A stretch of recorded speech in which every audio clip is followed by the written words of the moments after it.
What if the sadness you feel one day never really leaves? Not the kind that comes after a bad grade or an argument or a long, tiring day. Not the kind that fades when things get better, but something quieter, heavier, something that stays, even when everything around you seems fine. Around the world, millions of people live with this feeling. In the United States alone, about 1 in 10 adults experiences it. Yet, because it cannot be seen like a wound or measured like cholesterol, it remains one of the most misunderstood conditions we know. We all know sadness. It visits everyone. It comes with loss, with disappointment, sometimes with no clear reason at all. And usually it passes. The sky clears, life moves forward. But what if it doesn't? What if the feeling doesn't fade when circumstances change? What if it lingers, quietly interfering with your ability to work, to enjoy things, to connect, even to love? This is where the difference begins. Depression is not just feeling sad. It is something deeper, something more persistent. It stays for weeks, sometimes longer, and slowly begins to change the way a person experiences the world. Things that once brought joy begin to feel distant. Food tastes different. Sleep becomes irregular, too much or too little. The mind feels slower, heavier, harder to focus. Energy fades. And sometimes a person begins to feel something even more painful, a sense of worthlessness, or guilt that has no clear source. For some, the thoughts become darker, repetitive, unwanted, questions about meaning, or even about continuing at all. And yet, from the outside, it is not always visible. A person may look fine. They may smile, speak, and go through their day as expected. But inside, something is quietly struggling.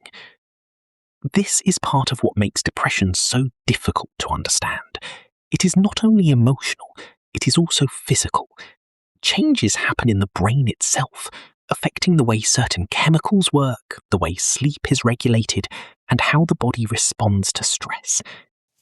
It seems to come from a mix of many things: life experiences, environment, and individual differences.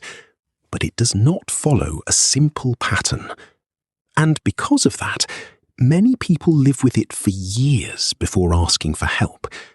Not because they don't want to feel better, but because the first step can feel too heavy, because they may believe they should be able to fix it on their own, or worse, that what they are feeling is their fault. But it isn't. Depression is not a weakness. It is not a failure of character. It is not something you can simply snap out of. It is a condition, and like many conditions, it can be treated.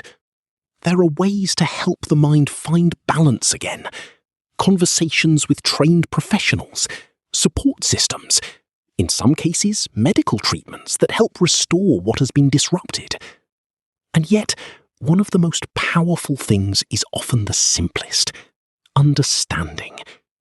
Understanding that what someone is feeling is real, that comparing it to ordinary sadness does not help, that listening, without judgment, can be more valuable than trying to fix everything. Even asking a difficult question, like whether someone has had thoughts of harming themselves, has been shown to reduce risk. Because silence can be dangerous, but conversation can open a door. The more openly people talk about it, the less shame surrounds it, and the less shame there is, the easier it becomes to seek help. And maybe that is where change begins, not in suddenly removing the darkness, but in slowly allowing light to reach it, in recognizing that no one should have to carry that weight alone. So the question remains, what if the feeling doesn't go away on its own? Maybe the answer is not to wait for it to disappear, but to reach for something, or someone that helps you carry it.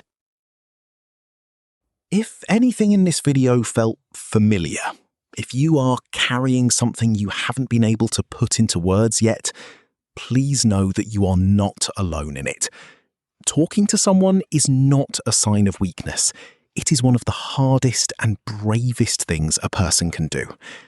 Links to free, confidential support are in the description below. You don't have to have it all figured out before you reach out. You just have to reach.